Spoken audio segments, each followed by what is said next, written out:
News সত্যের পাশে। সুখবর নিয়ে এলো হামজা ফ্যাশন। হামজা ফ্যাশন, এখানে আপনি পাবেন মহিলাদের জন্য অত্যাধুনিক সাজ পোশাক, আছে কুর্তি, লেহেঙ্গা, শাড়ি, স্যুট, নকাব ইত্যাদি। আমাদের ঠিকানা Asansol GT road, Eastern Railway high স্কুলের বিপরীতে। তাহলে আর দেরি কেন, এবার পুজোতে আপনারা সবাই চলে আসুন হামজা ফ্যাশনে। ন্যায্য দামে নিয়ে যান আপনার পছন্দ মতো জিনিস। নিউজ সত্যের পাশে পক্ষ থেকে অত্যন্ত গুরুত্বপূর্ণ ঘোষণা। আসানসোল পৌর নিগমের পক্ষ থেকে আগামী ১৬শে মে হটন রোড এলাকায় অবৈধ দখল উচ্ছেদের জন্য বিশেষ অভিযান চালানো হবে। সেই অভিযানকে সামনে রেখে মঙ্গলবার থেকে এলাকা জুড়ে মাইকিং শুরু করেছে পৌর নিগম। দোকানদার ও অবৈধ দখলকারীদের রাস্তা ও ফুটপাত থেকে বেআইনি নির্মাণ সরিয়ে নেওয়ার নির্দেশ দেওয়া হচ্ছে। মাইকিং শুরু হতেই হটন রোড ও সংলগ্ন এলাকায় চাঞ্চল্যের পরিবেশ তৈরি হয়েছে। বহু দোকানদার নিজেদের দোকানের সামনে তৈরি করা শেড, টিন, বাঁশের কাঠামো ও অস্থায়ী নির্মাণ খুলতে ব্যস্ত হয়ে পড়েছেন। অন্যদিকে এবার পৌর নিগম কতটা কড়া পদক্ষেপ নেবে তা নিয়ে ব্যবসায়ীদের একাংশের মধ্যে উদ্বেগও দেখা দিয়েছে। পৌর নিগম সূত্রে জানা গেছে, ১৬শে মে পুলিশ প্রশাসন ও অন্যান্য দপ্তরকে সঙ্গে নিয়ে যৌথভাবে এই উচ্ছেদ অভিযান চালানো হবে। রাস্তা ও ফুটপাত দখল করে রাখা, বেআইনি কাঠামো সরিয়ে যান চলাচল স্বাভাবিক করা এবং দীর্ঘদিনের যানজট সমস্যার সমাধান করাই এই অভিযানের মূল উদ্দেশ্য।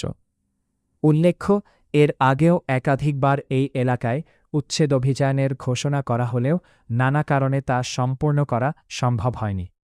তবে এবার পৌর নিগমের প্রস্তুতি দেখে এলাকাবাসীর একাংশের ধারণা, প্রশাসন এবার কড়া অবস্থান নিতেই পারে।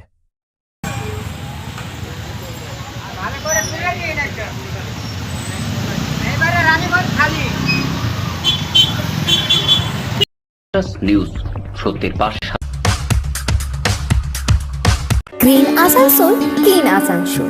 আপনাদের শহর আসানসোলকে রাখুন নিউজ সত্যের পাশে।